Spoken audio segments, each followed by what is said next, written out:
Am I audible there? Yes, sir.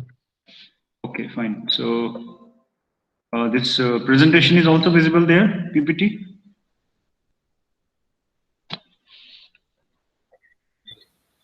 Yes, sir. Okay, fine. So let us begin then. I mean, yesterday we were talking about this free electron gas in 3 dimensions.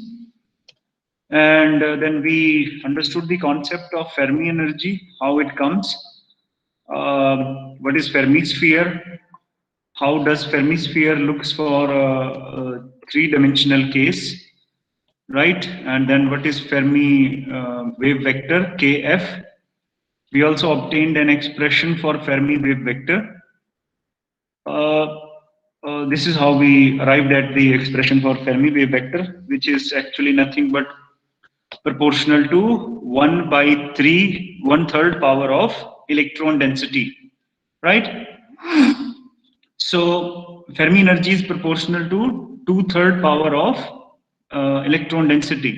So these kind of expressions can be seen in some competitive exam where somebody may ask you for correct expression, or they may give you electron density, then ask you to calculate Fermi energy or Fermi wave vector, and even sometimes the questions are like, okay, they will give you, this is the crystal structure for this particular substance, and they will give you the lattice constant, and then you have to calculate Fermi energy. So basically there what you have to do first, you have to see what is the atom, then how many valence electrons that will contribute to the unit cell. Once you have the number of valence electrons, then you will calculate electron density, which will be number of electrons in the unit cell divided by volume of the unit cell. Once you have n with you, then you can find out EF, because EF is proportional to n raised to the power 2 by 3. So somewhere you should have these values in your mind. So do a calculation and then obtain these values. I hope you have written that program or you are trying it. The deadline for completing that will be Monday of next week. So I'll upload the assignment so that you get it done by Monday, and then that table which I have shown yesterday, you get it done. I mean, that is how we can calculate or find some numericals. Then there may be questions on Fermi velocity even, but that's the same thing, that, okay, Fermi velocity is proportional to n by v. So main interesting part of this result is that if you have the electron density, small n, which is n over v, then from this we can find out everything else for free electron gas. But remember, this is free electron gas theory, right? Means we are not bothering about interactions and other things here. In case there are interactions, these expressions may change. But okay, I mean, but the concepts will remain. Even in interacting electron gas, we will have something like Fermi energy. The definition remains same. The energy value up to which all the energy states are filled. In that case, this what you call Fermi surface may not be a sphere, but still we will have a Fermi level. We will have a Fermi wave vector, the wave vector in k space up to which the states are filled, then corresponding Fermi energy and Fermi velocity, etc., etc. So this concept is very important. Concept of Fermi energy and Fermi surface. Is everything okay related to this concept, or if anyone has any question related to this part, they can ask. You can ask. Just feel free to ask if there is any doubt so that I can help you. Yes. Any question?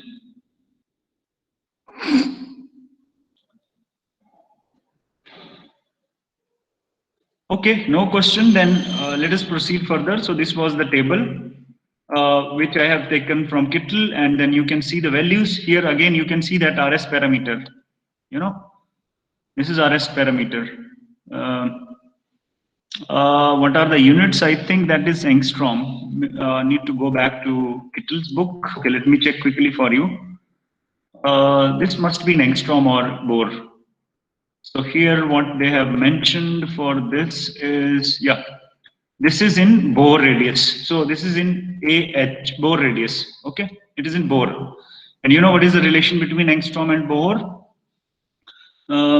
one angstrom or 1 Bohr is equal to 0.5292 angstrom. Okay, this is a standard conversion. You would have seen this number somewhere else also. So that is how we can convert. Now, having done this, up to this we have done yesterday, and this assignment, you have to see these numbers in this table, and you should be in a position to get these numbers yourself. Now,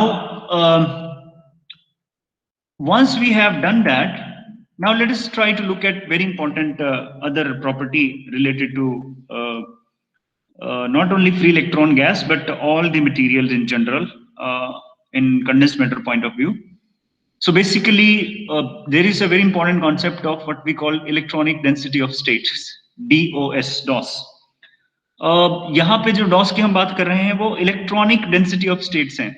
means you have electronic states, कौन सी energy पे कितनी states हैं वो हम define करते हैं electronic density of states से. Density of state हमने शायद फोनोन के केस में भी किया था, कैपिटल D ओमेगा, है ना. वो थी फोनोनिक डेंसिटी ऑफ स्टेट्स, कि भाई किस पर्टिकुलर एनर्जी पे फोनोन्स की कितनी डेंसिटी होगी. That's how that graph was, right. तो दोनों अलग अलग हैं. एक इलेक्ट्रॉनिक फिलिंग को बताती है, मींस एक इलेक्ट्रॉनिक ऑर्बिटल की इंफॉर्मेशन बताती है. दूसरा फोनोनिक स्टेट्स की बात बताती है, फोनोनिक स्टेट्स. ठीक है, उसको हम ऑर्बिटल नहीं बोलते फोनोनिक स्टेट को कन्वेंशनली. वैसे this is just, that is also a wave function, right. So that is okay. So electronic density of state कैसे डिफाइन करते हैं? So that is defined as number of orbitals per unit energy range. तो कितने orbital हैं per unit energy range per unit volume. So that's how the density of state is defined. और वो हम कैसे निकाल सकते हैं? हमारे पास n का एक्सप्रेशन है. ये पिछले वाला स्लाइड अगर आप देखेंगे तो यहाँ पे आप देखेंगे n, ये जो n है ये हमारे पास एक्सप्रेशन है in terms of Fermi wave vector. या इसको छोड़ो, इस एक्सप्रेशन को लीजिए, दिस वन, ये फेर्मी एनर्जी वाला. तो ये क्या बताता है कि फेर्मी एनर्जी तक हमारे टोटल कितने इलेक्ट्रॉन भर गए होंगे? n electrons. n means total number of electrons n थे. अब हम कहते हैं कि टोटल नंबर ऑफ इलेक्ट्रॉन्स ना लेके in general any n number ले लेते हैं कोई. It's not total number of electrons. Suppose we have n number of electrons which is not total, और इस एनर्जी को हम फेर्मी एनर्जी ना बोल के कोई E एनर्जी बोल देते हैं. मतलब हम ये कह रहे हैं कि अच्छा, अगर हम फेर्मी एनर्जी की बजाय कोई आर्बिट्रेरी एनर्जी ले लेते हैं E, सॉरी ये सर्कल नहीं बन पाया थोड़ा अच्छे से, तो उस एनर्जी तक कितने इलेक्ट्रॉन्स फिल्ड होंगे, वहां पर भी हम ये एक्सप्रेशन यूज कर सकते हैं. सो यहाँ पे जो n है ना, this is not referring to the total electrons. यहाँ इसलिए हमने EF नहीं लिखा है, E ही बोला है उसको. ठीक है, तो n जो है वो total number of electrons filled up to energy level E. So in case E is equal to EF, so N जो है वो total electrons हो जाएगा उस केस में. N will be total number of electrons when E is EF. But in general, it is any suppose 1, 2, 3, 4 any n number of electrons. So ये थोड़ा confusion है, इसको आप confuse ना हो. मतलब ये N जो है वो total number of electrons नहीं है, किसी value E तक कितने electrons filled होंगे. It is something like this. ये हमारा फेर्मी स्फीयर है वैसे मान लिया, पर हम ये कह रहे हैं कि अच्छा E एनर्जी तक, टोटल फेर्मी स्फीयर तक EF अगर इसको बोलते हैं, और मेरे पास टोटल इलेक्ट्रॉन्स n है अगर, तो वो होंगे. इसको मैं किसी और नंबर से लिख सकते थे हम. वैसे स्मॉल n से हम इलेक्ट्रॉन डेंसिटी लिख रहे हैं, तो कुछ और maybe this kind of n, ऐसे कुछ. तो ये डिफरेंट n है, मतलब this is not total number of electron. This gives you number of electrons up to energy state E. E तक कितनी स्टेट्स फिल्ड हैं, ये वो एक्सप्रेशन है. मतलब ठीक है, टिटल में एक्सक्लूसिवली वैसे मेंशन नहीं किया है ये. Then you may have a confusion कि अच्छा E की बजाय EF क्यों नहीं है, बट वो इसलिए नहीं है क्योंकि ये n थोड़ा डिफरेंट है. ठीक है, तो डेंसिटी ऑफ स्टेट्स कैसे ले सकते हैं अब? If we take the derivative of this n, कि भाई अच्छा E स्टेट्स तक n इलेक्ट्रॉन्स थे, यहां तक। अब हमने थोड़ी एनर्जी लिया, एनर्जी इंक्रीज किया, थोड़ा डीई किया। Suppose we change the energy from E to E plus D E, तो उससे हमारे पास कितने एडिशनल इलेक्ट्रॉन आए, डी एन कितनी स्टेट्स हैं डीई एनर्जी रेंज में, that's what we want to say. तो ये क्या बोलेगा आपको, ये रिलेटेड होगा डेंसिटी ऑफ स्टेट्स से, डीओएस से। So higher is the density of states, more number of electrons can be occupied between energy range DE. तो ये जो डेंसिटी ऑफ स्टेट है, ये पर्टिकुलर एनर्जी वैल्यू पे कुछ पर्टिकुलर वैल्यू होगी, it is a function of energy. तो free electron theory के लिए हम यहां से देख सकते हैं, इसका डेरिवेटिव लेना है विद रिस्पेक्ट टू ई। सो ये जो फैक्टर है ये सब तो कांस्टेंट रहेगा, सॉरी थोड़ा सा गड़बड़ हो गया, ओके। ये जो फैक्टर है ये सारा कांस्टेंट रहेगा। e raise to the power 3/2 को डेरिवेटिव लेंगे जब आप, तो आपके पास e raise to the power half का फैक्टर रहेगा। इसको आप सिंप्लीफाई करोगे तो डेंसिटी ऑफ स्टेट ये निकाल सकते हो। फटाफट डेरिवेटिव लेके देख लो एक बार अपनी रफ नोटबुक में कि ये टर्म आपके पास सही से आती है या नहीं, ये वाली टर्म आनी चाहिए जब आप डेरिवेटिव ले रहे हो। ठीक है, क्विकली करके मुझे बताओ। That will give you expression for electronic density of state as per free electron Fermi theory। आ जाए तो मुझे बताओ जरा, 1-2 मिनट का काम है, ज्यादा नहीं है। Okay, Harish says he got it. Yeah, it is very simple, so you should be in a position to do this। तो अगर हम डेंसिटी ऑफ स्टेट को देखेंगे, इसका ग्राफ अगर हम देखने की कोशिश करते हैं as per free electron theory, I am repeating it again and again, ये फ्री इलेक्ट्रॉन थ्योरी के हिसाब से एक्सप्रेशन है। तो डेंसिटी ऑफ स्टेट का एक्सप्रेशन है e raise to the power half. तो ये इस तरह का होगा जैसे ये लाइन इसमें दिख रही है हमें, पैराबोला होगा with axis of parabola along energy axis. So energy axis में ऐसे, क्योंकि अगर हम E वर्सेस DE देखेंगे तो E जो है वो DE स्क्वायर पे प्रोपोर्शनल होगा ना।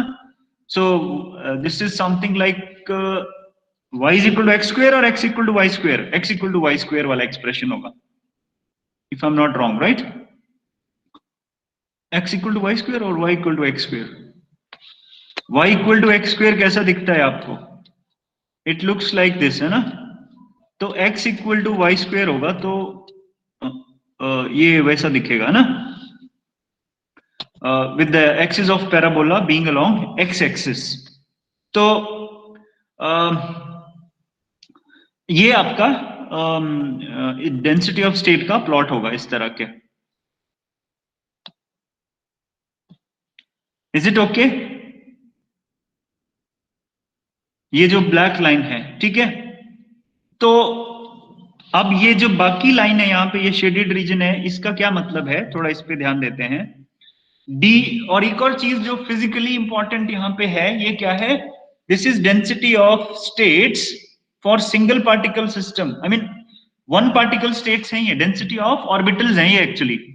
और ऑर्बिटल का कंसेप्ट कहाँ पे आता है, जहां पे हम इलेक्ट्रॉन इलेक्ट्रॉन इंटरेक्शन को निग्लेक्ट कर रहे हैं, means particle in a box type से जब हम निकालते हैं और सभी ऑर्बिटल को उसी हिसाब से कैलकुलेट करके रख दिया है, फिर कहां पे कितनी डेंसिटी वो देख रहे हैं। ये नहीं देख रहे हैं कि जब और पार्टिकल्स ऐड होंगे तो हैमिल्टोनियन चेंज होगा, और हैमिल्टोनियन चेंज होगा तो डेंसिटी ऑफ स्टेट भी अफेक्ट करेगी।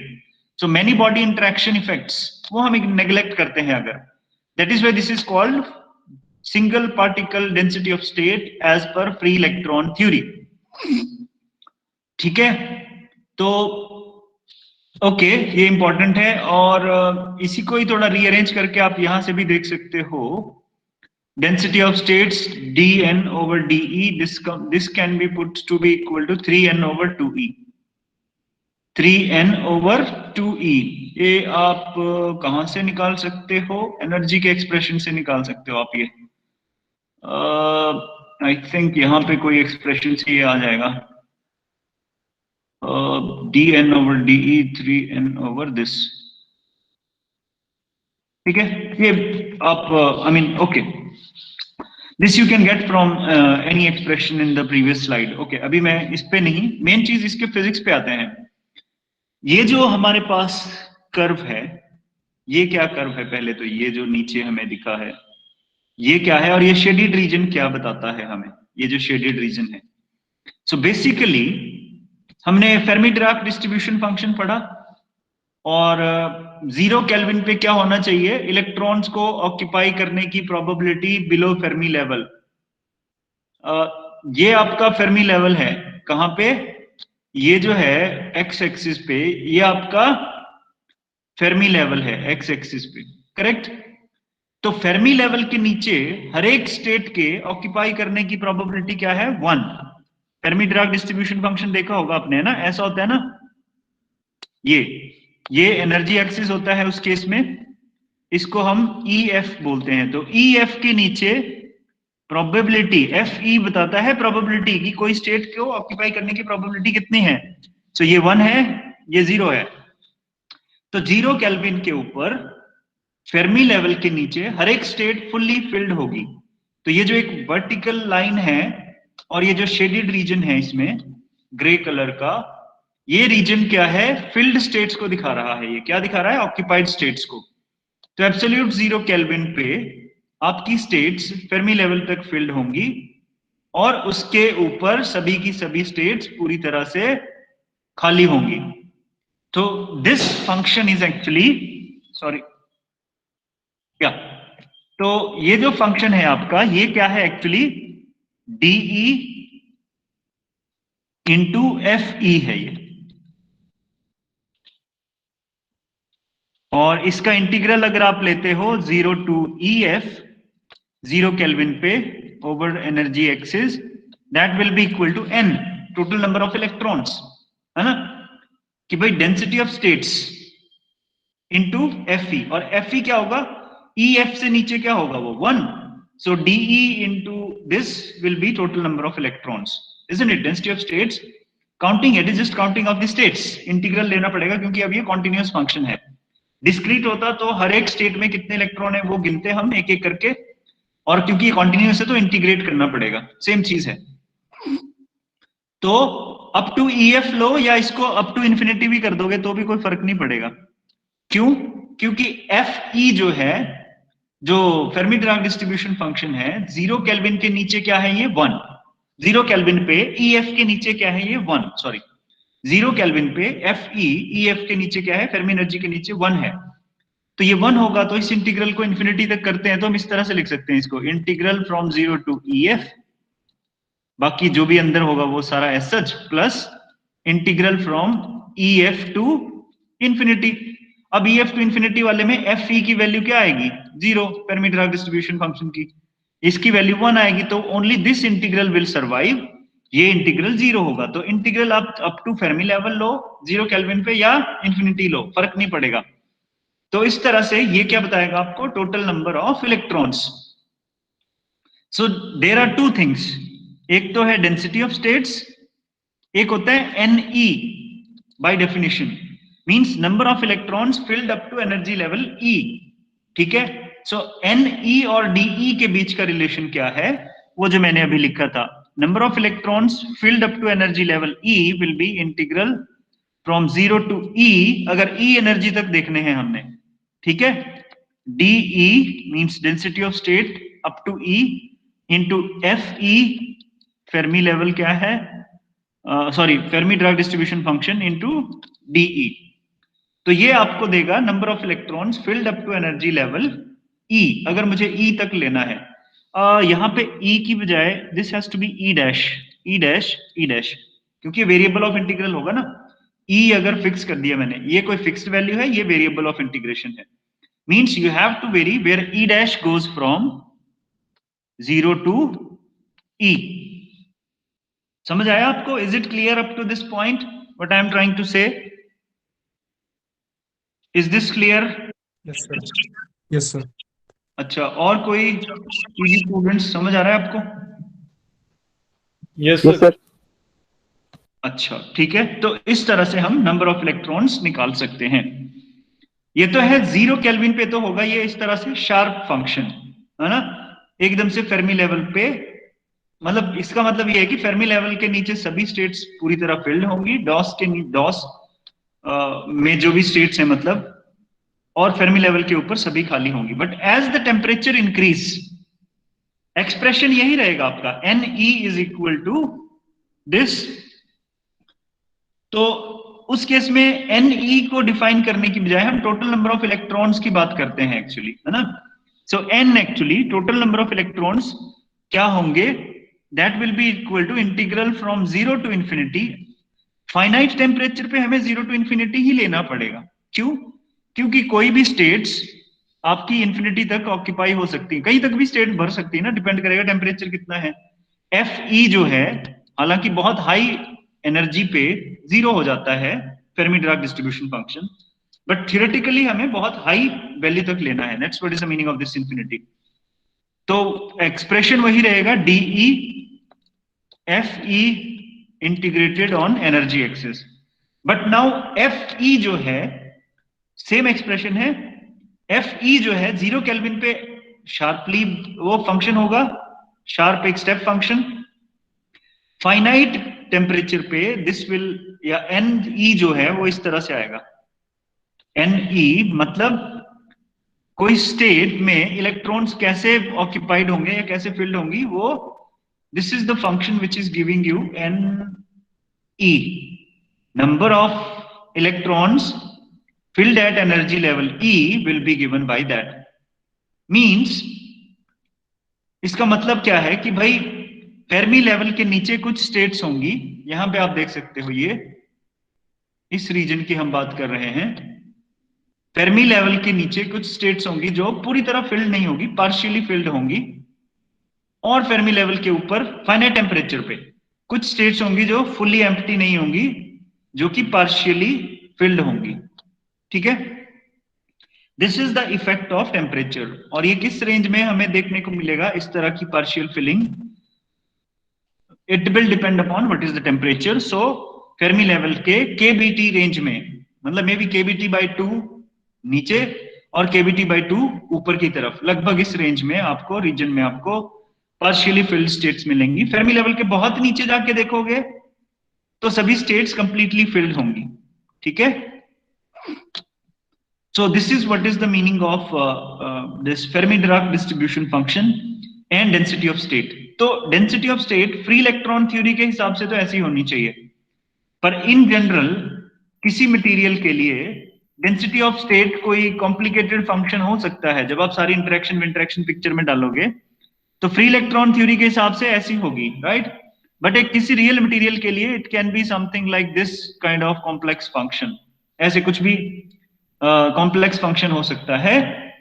तो कौन सी एनर्जी पे कितनी स्टेट्स होंगी वो डिपेंड करेगा कि वो क्या मटेरियल है, किस तरह की इंटरेक्शन है, उसमें इस तरह की अलग अलग प्रकार की डेंसिटी ऑफ स्टेट की कर्व हो सकती हैं, ये अगर E है। But of course there will be some level which we call Fermi level.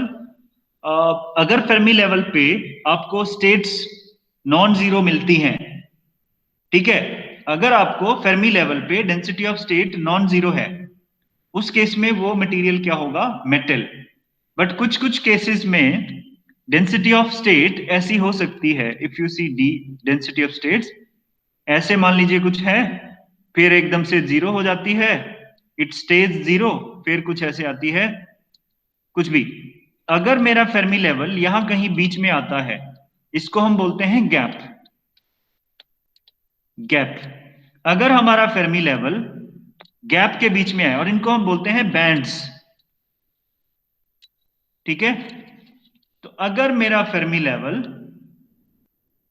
जो है वो किन्हीं दो बैंड्स के बीच में आए और बैंड्स में गैप हो, डेंसिटी ऑफ स्टेट जीरो हो फेर्मी लेवल पे, उस केस में उस मटेरियल को हम बोलेंगे सेमीकंडक्टर या insulator, depending upon how much is the gap. ठीक है, तो डेंसिटी ऑफ स्टेट का बहुत इंपॉर्टेंट रोल होता है। इसको फिर हम बोलते हैं वैलेंस बैंड, नीचे वाला जो होता है फेर्मी लेवल के नीचे VB, और इसको बोलते हैं conduction band, CB, conduction band. और जहां पे डॉस जीरो हो रही है उसको हम कहते हैं VBM, वैलेंस बैंड मैक्सिमा।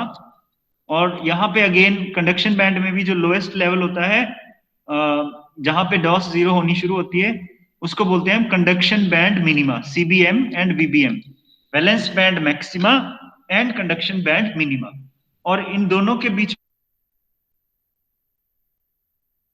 है, that is what we call the band gap of that material. Is this clear? Am I audible there? Yes, sir. Okay, okay. Yes, sir. Power failure here, so I thought maybe internet was gone. So everything working fine, it seems, right? Yes, sir. Okay. So is this clear? Yes, sir. Band gap and density of state, free electron के हिसाब से density of state कैसा होना चाहिए और non free electron theory के हिसाब से कैसा होना चाहिए, ये हमने अभी तक पढ़ लिया, ठीक है। ये भी एक इलेक्ट्रॉन पर, ये जो बैंड गैप का कॉन्सेप्ट है, अब आप बोलोगे अच्छा बैंड गैप आया कहां से, क्योंकि डेंसिटी ऑफ स्टेट तो e raise to the power half है, और e raise to the power half है तो फेर्मी लेवल पे कभी भी जीरो नहीं होगी वो। क्यों? क्योंकि e की जगह पे ef ही तो पुट करना है, विच इज नॉन जीरो।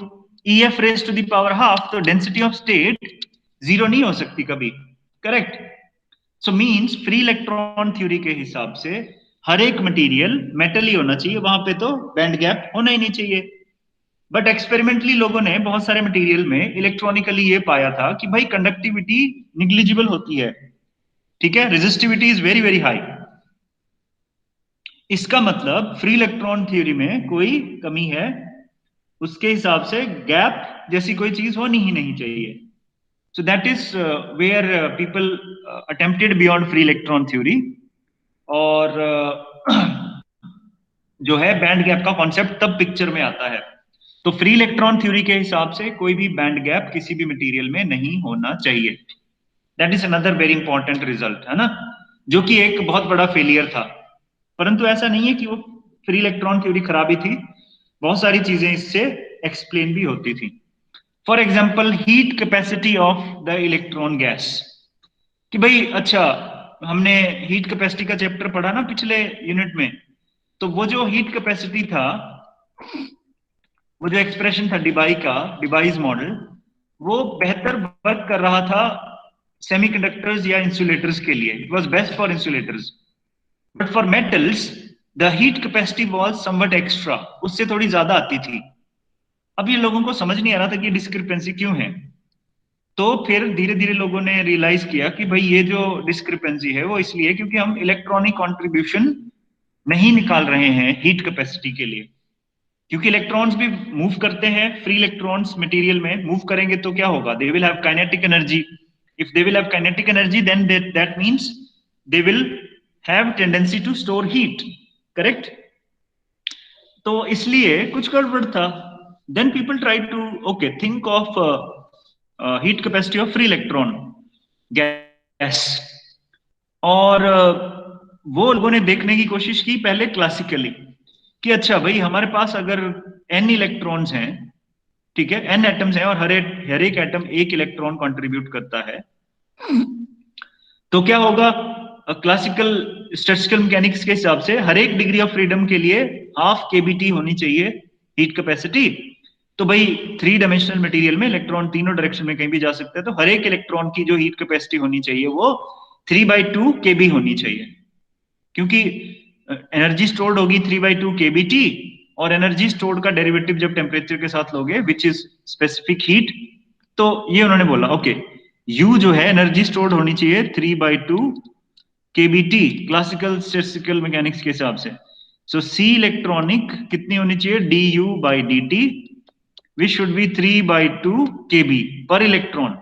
सो अगर n इलेक्ट्रॉन्स हैं किसी मटेरियल में तो क्या होना चाहिए, heat capacity should come out to be 3/2 into n into kB। But लोगों ने एक्सपेरिमेंटली ये पाया कि भाई हीट कैपेसिटी इतनी ज्यादा नहीं होती है, it is very very small and usually less than 0.01% of this value. ये जो क्लासिकल वैल्यू आई 3/2 into n into kB जो आनी चाहिए थी, इस वैल्यू का बहुत ही स्मॉल फ्रैक्शन होती है एक्चुअली इलेक्ट्रॉनिक स्पेसिफिक हीट। तो इसका मतलब कुछ मिसिंग है इस पिक्चर में जो हम देख रहे हैं। So this missing factor, this missing thing was explained by free electron Fermi theory, ये जो अभी हमने पढ़ी ना, उसकी बात अभी तक तो ये क्लासिकली हम क्या कह रहे थे, ये थ्योरी जो हम लगा रहे हैं इसका मतलब था कि इलेक्ट्रॉन जिस तरह से है मटेरियल में हर एक इलेक्ट्रॉन रैंडमली कैसे भी मूव कर सकता है, तो हर एक डिग्री ऑफ फ्रीडम में उसमें 3/2 1/2 kb हीट वो स्टोर कर सकता है, हीट कैपेसिटी। तो ये पिक्चर थी क्लासिकल पिक्चर। बट अगर हम ये क्वांटम पिक्चर देखते हैं जिसमें कि इलेक्ट्रॉन गैस को फर्मियोनिक सिस्टम की तरह देख रहे हैं हम, और इसको गैस ऑफ फर्मियॉन्स के रूप में देखते हैं, तो क्या होता है और कैसे वो इलेक्ट्रॉनिक हीट कैपेसिटी को सही से एक्सप्लेन करता है। So that is what is the objective of this part of our lecture. ठीक है, सो इंपॉर्टेंट डिस्क्रिपेंसी मैं बोल ही दिया कि भाई जो थी उससे काफी लोग पहले कंफ्यूज रहे कि लॉरेंट्स जैसे महान लोग, and they could not really understand that electron जब हैं तो वो हीट कैपेसिटी को पूरा कंट्रीब्यूशन क्यों नहीं दे रहे हैं अपना। This kind of questions they were asking, right. तो this question was answered later on after discovery of Pauli's exclusion principle and then Fermi Dirac distribution function. Fermi ने पाया, Fermi found that the correct result, and hence he wrote that one recognizes that the specific heat vanishes at absolute zero, and that at low temperatures it is proportional to absolute temperature. Means linear dependence होती है temperature के साथ, वो हम derive कर रहे हैं अभी। तो ये फेर्मी ने पाया। फेर्मी ने ये कैसे पाया, that is what is going to come up now. ठीक है, सो यहां पे एक रफ अगर हम एस्टिमेट निकालते हैं, रफ आइडिया, तो हमने क्या देखा कि भाई सपोज इफ अगर हम स्पेसिमेन को हीट करते हैं एब्सोल्यूट जीरो से, तो ऐसा नहीं है कि हर एक इलेक्ट्रॉन एनर्जी गेन करेगा। ये इंपॉर्टेंट चीज थी, क्लासिकल कॉन्सेप्ट और क्वांटम कॉन्सेप्ट में ये फर्क बहुत महत्वपूर्ण था कि सभी जो है इक्वल एनर्जी केबीटी नहीं लेंगे जो कि क्लासिकली एक्सपेक्टेड था, बट ओनली दोज इलेक्ट्रॉन्स जो कि फेर्मी लेवल के, हमने बोला ना फेर्मी लेवल के केबीटी रेंज में हैं, वही इलेक्ट्रॉन्स एनर्जी गेन करेंगे। तो उससे क्या होगा, सिर्फ जो फेर्मी लेवल के आसपास हैं वही फ्री इलेक्ट्रॉन्स एनर्जी गेन करेंगे, सभी नहीं। यहां से इलेक्ट्रॉन एनर्जी गेन नहीं कर सकता टेम्परेचर के हिसाब से, वो लो लाइंग स्टेट्स हैं, मतलब वो फेर्मी लेवल के बहुत नीचे और बहुत स्टेबल एनर्जी स्टेट्स हैं। पर ये सिर्फ क्वांटम मैकेनिकली संभव है, क्लासिकली ऐसा कुछ होना नहीं चाहिए, right. So quantum mechanically filling of energy states by free electrons follows this rule, और ये एक्सपेरिमेंटली सपोर्ट हो रहा था। तो दिस मींस वो वाकई यही स्टेट, यही रूल फॉलो कर रहे होंगे। So that was another support for quantum physics और quantum mechanics which was just developing that time. ठीक है, तो यही जो फिगर 5 जो इसमें लिखा है वो हम अभी डिस्कस कर ही चुके हैं, वो जो फिगर पिछले स्लाइड में था। So this gives us a immediate qualitative solution. Qualitatively एक रफ सा आइडिया हम निकालें तो हम क्या बोल सकते हैं कि if n is the total number of electrons, then only a fraction of them will attain the energy. और वो कितने परसेंट या क्या फ्रैक्शन ऑफ इलेक्ट्रॉन्स होंगे, T/TF। कि भाई फेर्मी टेम्परेचर क्या है, is to T ratio of T/TF will give you the ratio of electrons which are which will be excited near Fermi level at a particular temperature T। मतलब T/TF का ratio जो है वो हमें somehow देगा fraction of electrons n total, ये बोल सकते हो आप, और नंबर ऑफ इलेक्ट्रॉन्स जो कि T टेम्परेचर के ऊपर एनर्जी को अटेन करेंगे, केबीटी के ऑर्डर की एनर्जी को। एक क्वालिटेटिव आइडिया, और इसको अगर हम लेते हैं तो वहां से हम क्वालिटेटिवली इलेक्ट्रॉनिक स्पेसिफिक हीट को गेस कर सकते हैं। तो कितनी होगी टोटल एनर्जी, कितनी होगी n, क्योंकि सारे इलेक्ट्रॉन n थे, पर उनका कितना फ्रैक्शन, ओनली कितने परसेंट इलेक्ट्रॉन ही जो है वो हीट को ले सके, T/TF times. So total energy कितनी हो जाएगी, n into T/TF into KBT, क्योंकि हर एक इलेक्ट्रॉन केबीटी एनर्जी लेगा। सो वहां से हम रफ आइडिया एस्टिमेट कर सकते हैं कि हीट कैपेसिटी जो है वो ऐसे कुछ होनी चाहिए, which is proportional to T। ठीक है, इसका एग्जैक्ट डेरिवेशन क्योंकि ये तो क्रूड सा आइडिया ले लिया हमने T/TF सा डाल के। पूरी तरह से अगर इलेक्ट्रॉनिक स्पेसिफिक हीट कैलकुलेट करनी है सो हमें इस तरह से कुछ प्रोसीड करना पड़ेगा। ये स्लाइड में सिर्फ एक रफ क्वालिटेटिव एस्टिमेशन है। एग्जैक्टली क्वांटिटेटिवली अगर हमें इलेक्ट्रॉनिक स्पेसिफिक हीट कैलकुलेट करनी है तो हमें कुछ ये अप्रोच फॉलो करनी पड़ेगी। तो उसके लिए हम क्या कह रहे हैं कि भाई ओके, इलेक्ट्रॉनिक हीट कैपेसिटी हम कहां पे निकाल रहे हैं? बहुत हाई टेम्परेचर पे नहीं कर रहे हैं हम, अल्ट्रा हाई। हम किन टेम्परेचर्स की बात कर रहे हैं जो प्रैक्टिकल रेलेवेंस के हैं, for which KBT is very very less than EF। और ये हम पा सकते हैं क्योंकि EF जो है, अगर आप इसमें देखें ये पीछे table, if you see here the Fermi energy is of the order of electron volts. ये आप देखिए, कोई भी मेटल आप देख लीजिए, फेर्मी एनर्जी किस ऑर्डर की है? इलेक्ट्रॉन वोल्ट के ऑर्डर की है। और जो KBT होती है, room temperature energy, room temperature energy milli electron volt के ऑर्डर की होती है रफली, that is of the order of milli electron volt. तो अगर हम इसको कंपेयर करते हैं KBT which is of the order of milli electron volt, this is indeed very very small in comparison to Fermi energy which is of the order of electron volt. तो इसका मतलब practical relevance के जो temperatures हैं, भाई metal को आप किस टेम्परेचर तक हीट कर सकते हो? रूम टेम्परेचर या उससे थोड़ा 100-200 डिग्री ज्यादा, 400 डिग्री ज्यादा, 500 डिग्री ज्यादा। और इलेक्ट्रॉन वोल्ट के जो टेम्परेचर आते हैं जिसको हम बोलते हैं फेर्मी टेम्परेचर, वो फेर्मी टेम्परेचर बहुत हाई होते हैं, of the order of 10⁴ kelvin. इसका मतलब ये नहीं है कि फेर्मी टेम्परेचर जो है वो मेटल में इलेक्ट्रॉन इतने केल्विन पे हैं, इतने केल्विन प्रैक्टिकली वो टेम्परेचर नहीं है। It is measure of Fermi energy which is a quantum mechanical concept, ठीक है। और क्योंकि इतने हाई टेम्परेचर पे तो मेटल ही मेल्ट कर जाएगी। ये सिर्फ एक एनर्जी स्केल है, चीजों को समझने का एक वो है कि किस ऑर्डर की एनर्जी होगी फेर्मी एनर्जी पे जो इलेक्ट्रॉन होंगे उनकी, उसके कॉरस्पॉन्डिंग एक टेम्परेचर, फेर्मी टेम्परेचर। ये थियोरेटिकल कंसेप्ट है, प्रैक्टिकली ऐसा नहीं कि 10⁴ केल्विन का टेम्परेचर होगा वहां पे, ठीक है। तो this is what he is saying कि भाई हम लो टेम्परेचर पे बोल रहे हैं। तो लो टेम्परेचर से हमारा मतलब है ये कि भाई KBT is very very less in comparison to EF। The increase in energy अगर मैं निकालना चाहता हूं कि भाई अच्छा T0 केल्विन पे पहले हम एनर्जी निकालेंगे, फिर T केल्विन के लिए एनर्जी निकालेंगे, तो दोनों का डिफरेंस मान लीजिए ΔU है। तो वहां से हम ΔU/ΔT से स्पेसिफिक हीट को एस्टिमेट कर सकते हैं, ठीक है। अब ΔU का एक्सप्रेशन क्या होगा? अब देखो ΔU क्या होगा, ये एक्सप्रेशन देखने के लिए मैं थोड़ा सा आपको डिस्क्रीट पिक्चर में ले चलता हूं। पहले मान लीजिए मेरे पास ये एनर्जी स्टेट्स हैं, E1 इसकी वैल्यू है, E2 इसकी वैल्यू है, E3 E4 इस तरह से है।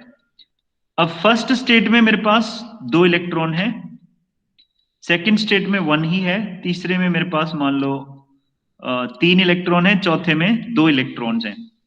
तो इस सिस्टम की टोटल एनर्जी क्या होगी? अगर मैं टोटल एनर्जी लिखता हूं that will be equal to 2 into E1, क्योंकि E1 में मेरे कितने इलेक्ट्रॉन्स हैं? 2, प्लस 1 इंटू E2, क्योंकि E2 में कितने इलेक्ट्रॉन है? सिर्फ 1, प्लस 3 इंटू E3, E3 में 3 इलेक्ट्रॉन्स हैं, प्लस ये particle in general 2 into E4। ये टोटल एनर्जी होगी, करेक्ट, मेरे सिस्टम की।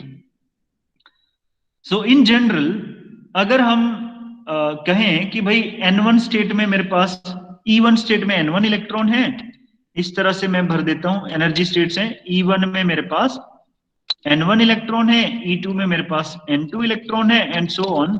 So total energy will B N1 E1 plus N2 E2 plus so on, ठीक है। और यदि मेरे पास एनर्जी कॉन्टिन्यूअस है, एनर्जी स्टेट्स जो है डिस्क्रीट ना होके, तो इसको मैं कैसे लिख सकता हूं? वैसे I can write this to be as a summation.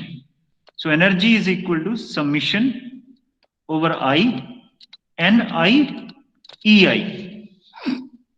Now in case the energy states are continuous, not discrete, तो हम इसको कैसे लिख सकते हैं? इसको हम लिख सकते हैं एज एन इंटीग्रल, और इंटीग्रल क्या होगा? Energy will be equal to integral over, अब एन आई की जगह पे मैं डीई लिख देता हूं, डीई इंटू डीई, ये क्या देगा मुझे? ये देता है number of electrons at energy state E up to energy level E या around D times energy E, right? तो ये जो एक्सप्रेशन होगा ये मुझे टोटल एनर्जी देगा 0 केल्विन पे। पर ये सिचुएशन कब होगी? 0 केल्विन, जहां पे लोएस्ट एनर्जी स्टेट्स फिल्ड होंगी और हायर एनर्जी स्टेट्स वेकेंट होगी। इन केस, तो ये जो मेरा एक्सप्रेशन है ये यही चीज रिप्रेजेंट करने की कोशिश कर रहा है। Second expression, energy at 0 kelvin, कि भाई 0 से फर्मी लेवल तक एनर्जी स्टेट्स फिल्ड हैं, तो टोटल एनर्जी मेरी कितनी होगी? ये होगी total energy. Is this clear? Is this clear? Yes, sir. All right. और किसी फाइनाइट टेम्परेचर पे अगर हम बात करें तो क्या होगा एक्सप्रेशन? फाइनाइट टेम्परेचर पे भाई फेर्मी डिराक डिस्ट्रीब्यूशन फंक्शन भी पिक्चर में आ जाएगा। तो टोटल एनर्जी क्या होगी? Integral okay this density of states, ये मुझे क्या बोलेगा? This means number of electrons near E lying between E and E plus d E, ये मतलब है इसका। और प्रोबेबिलिटी की भाई वहां पे स्टेट्स फिल होने की प्रोबेबिलिटी क्या है किसी टेम्परेचर पे, into energy of each states, of course E भी आएगा ना। तो sorry there is some trouble, what? Okay, am I audible there? कुछ नेट का गड़बड़ तो नहीं हुआ? Am I audible? No, sir. अच्छा ठीक है। Yes, sir. कुछ मेरी स्क्रीन को प्रॉब्लम आ गया, क्या हो गया इसको? एक मिनट। हाँ, तो what happened, how to take this away? एक सेकेंड। Okay fine. सो इस तरह से this gives you energy at a particular finite temperature T. Is this expression also clear? This gives you energy at a finite temperature ut, this gives you energy at 0 Kelvin। तो दोनों का difference क्या होगा? और integral हमें कहां से लेना है? 0 टू इन्फिनिटी। इन्फिनिटी क्यों? क्योंकि एफ ई जो है वो ध्यान रखेगा कि जैसे ही मेरा इन्फिनाइट हो जाता है तो ये 0 हो जाएगा, बहुत लो पे वो हो जाएगा 1 हो जाएगा। इस तरह से ये ग्राफ हमने देखा था ना, तो ऐसे टोटल एनर्जी का ग्राफ ऐसे है फाइनाइट टेम्परेचर पे। बेशक डेंसिटी ऑफ स्टेट है very high temperature, very high energies पे, पर एफ ई 0 हो जाता है क्योंकि F E goes like this, ऐसे कुछ एफ ई होता है। तो दोनों का प्रोडक्ट जो है वो ये होता है जो पिछली स्लाइड में हम ग्राफ को डिस्कस कर चुके हैं।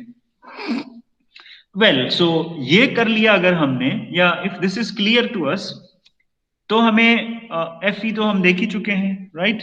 This is your Fermi-Dirac distribution function, which is a function of E, T and mu, mu the chemical potential, ठीक है? तो अगर हम टोटल नंबर ऑफ इलेक्ट्रॉन्स देखते हैं, तो टोटल नंबर ऑफ इलेक्ट्रॉन्स अभी हमने देखा पिछली ही स्लाइड में expression, total number of electron 0 kelvin पे तो ये फॉर्मूले से हम निकाल सकते हैं, और एक फाइनाइट टेम्परेचर पे ये फॉर्मूला हमें लगाना पड़ेगा। Total number of electron is integral of density of state, या इन प्रिंसिपल अगर हम बोलें तो टोटल नंबर ऑफ इलेक्ट्रॉन जो है एन ई का इंटीग्रल होता है, कि भाई 0 से इंफिनिटी तक एन ई का इंटीग्रल अगर हम लेंगे तो ये होगा। और एन ई किसके बराबर होता है? एन ई 0 केल्विन पे होता है d E into this, right? और फाइनाइट टेम्परेचर पे फेर्मी डिराक डिस्ट्रीब्यूशन फंक्शन भी डाल देना पड़ेगा।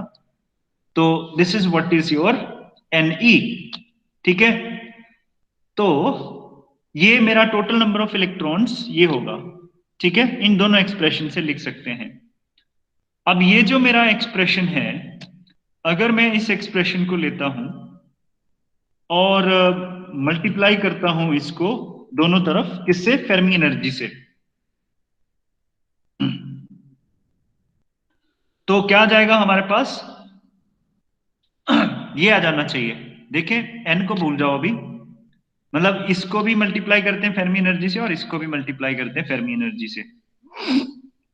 सो क्या आ जाएगा, देखो डीई इंटू ई एफ, ये ई एफ यहाँ पे आ गया, देखो बाकी सब वैसे ही चला है, और यहाँ पे भी ई एफ से मल्टीप्लाई कर दिया हमने। और इस इंटीग्रल को, ये जो इंटीग्रल है हमारा, इसको हमने ब्रेक कर दिया, sorry what I am saying is ये वाला इंटीग्रल है ना, इस इंटीग्रल को हमने ब्रेक कर दिया। कैसे? जीरो से लेके ई एफ तक, means integral from zero to infinity को हम कैसे लिख सकते हैं, integral from zero to E F plus integral from E F to infinity, है ना, प्रॉपर्टी ऑफ इंटीग्रेशन होती है ये। तो यही कर दिया हमने। तो ये करने के बाद अगर अब हम ये वाली इक्वेशन को यूज करते हैं, इस इक्वेशन को, इसमें ये वैल्यूज यूज करते हैं, यूज क्या कर रहे हैं हम एक्चुअली, एक सेकेंड ना, zero to infinity E F, okay. इस इक्वेशन को अगर हम लेते हैं तो we can write it down like this. यहां पे हमने किया क्या है, इसको सब्ट्रैक्ट किया है। ये जो इक्वेशन मिली ना हमारे पास, ये वाली इक्वेशन, ये वाली, इस वाली इक्वेशन को इससे सब्ट्रैक्ट करते हैं दोनों साइड्स में, या हम ये बोल सकते हैं इसको यहां पे ले आते हैं और इसको ऐड कर देते हैं इसमें। तो इसको जब यहां ले आएंगे तो ये क्या हो जाएगा, माइनस हो जाएगा, means this minus this is equal to zero. तो जीरो ऐड कर देंगे इसमें तो कोई फर्क नहीं पड़ने वाला, करेक्ट। और जीरो ऐड कर देने से क्या होगा, इसको ऐड करने से इसमें, इस इक्वेशन में कुछ रीअरेंज करके हम चीजें लिख सकते हैं, जो कि यहां पे किया गया है इस इक्वेशन में। डेल्टा यू में हमने क्या किया कि अच्छा ई एफ टू इंफिनिटी, थोड़ा रीअरेंजमेंट है चीजों का। मैं काम करता हूं, I leave it to you, यहां पे ही छोड़ते हैं क्योंकि टाइम अप हो रहा है। मैं आपको ये दोनों इक्वेशंस जो प्रीवियस स्लाइड में हैं, इन दोनों इक्वेशन का इस्तेमाल करके आपको ये इक्वेशन निकालनी है, ठीक है, रीअरेंज करके delta u is equal to इसके बराबर निकालनी है by tomorrow. Once it is done, then we will discuss the physical significance of this equation. Okay? तो ठीक है, that's all for today. Very good, बहुत smart. Attendance लगा दी बिना बोले, चलो गुड, फटाफट से अटेंडेंस साइन कर दो सारे। और किसी का कोई क्वेश्चन है तो पूछ सकते हो तब तक, जब तक अटेंडेंस हो रहा है।